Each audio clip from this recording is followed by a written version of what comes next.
I've been trading for 4 years now, and the most challenging part of the journey was everything that had to do with what was happening off the charts. Too many people like to over-fantasize and over-sexualize the process of trading, and the consequence of that is that you put so much pressure on yourself to the point where you are making decisions based purely off of outcomes. The missing piece in your trading right now, especially if you are somebody who can see stretches of success. Let's say that you see 5 green days in a row, but that one red day that comes wipes you out. Now, do you really think that that's a strategy issue, or are you going to actually accept the truth that it's an internal issue? I was literally just like you. I would go through the same processes over and over again. And it wasn't until I actually started to focus on the psychology of trading that I actually grew as a person and as a trader. One of the philosophies that I study deeply comes directly from the Book of Five Rings, which is a book in ancient Japanese culture written by the famous samurai Miyamoto Musashi. In the book, he has a saying, "You must divide the fruit and flower into two and make much less of the fruit than the flower." And when I say this to you, do you realize how this can apply to your trading? If we break that down, the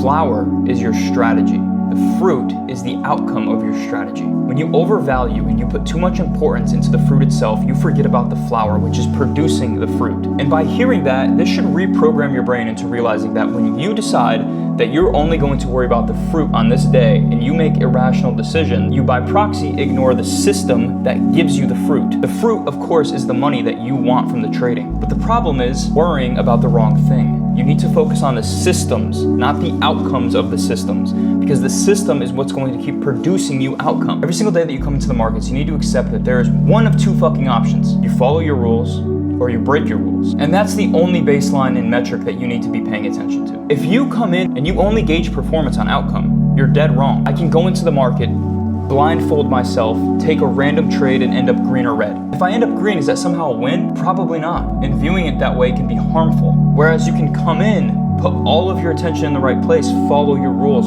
follow your strategy, and end up red. And that's the market. Your edge survives in focusing on the system and detaching from the outcome of the system. And this stems into a deeper issue with traders because you're so focused on the outcome, you start to change your strategy. You don't ever internalize and try to dive into this part of your trading. You never try to internalize and dive into this part of the trading. You try to change your strategy. You try to focus on the outcome. And because of that, you stay in a loop. You never break free and start to watch your P&L go up. Commitment to a strategy is maturation as a trader. If you're one of the people that bounces around 24/7, you're never going to be successful. So the only way to break this is to get to know yourself. You should be journaling, reviewing your trades, recording your trades, thinking out loud. You should really be trying to get to know yourself. See, a lot of you guys want to be rich. A lot of you guys want freedom. Or that's what you tell yourselves anyway.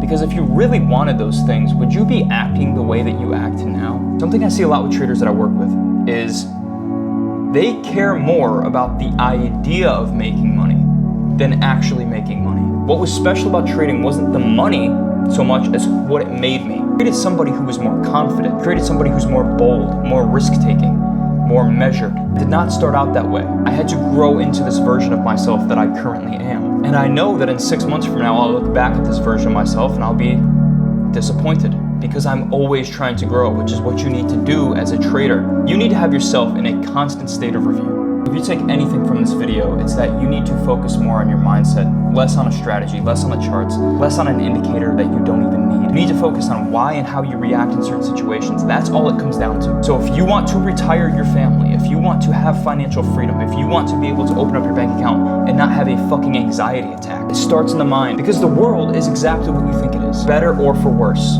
Your brain and your eyes are connected. What you see is what you think. And this is where I dive into the universal laws. Tell yourself constantly that you're a bad trader. If you tell yourself that you're somebody who breaks your rules, that's exactly what you are.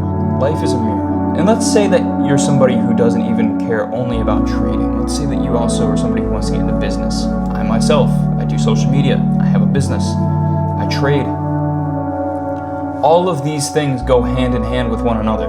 It's a constant state of evolution. It's a constant state of understanding. When people ask me why I'm a confident person, it's because I have fucking data behind that. I have a reason to back that. But the only reason that I have the data to back that is because I knew and told myself that I was the type of person who could create that data before I had it. Before I was a successful trader, I had to quit my full-time job to commit to it. That was scary. But I knew and I told myself I could do it. So leaving this video, I need you to focus on 2 things. 1, every single day, I want you to already feel and believe deep in your soul that you already have what you want. And 2, you need to get to know yourself. Never stop trying to learn. Never stop asking questions to yourself, to others. And that is how you become successful.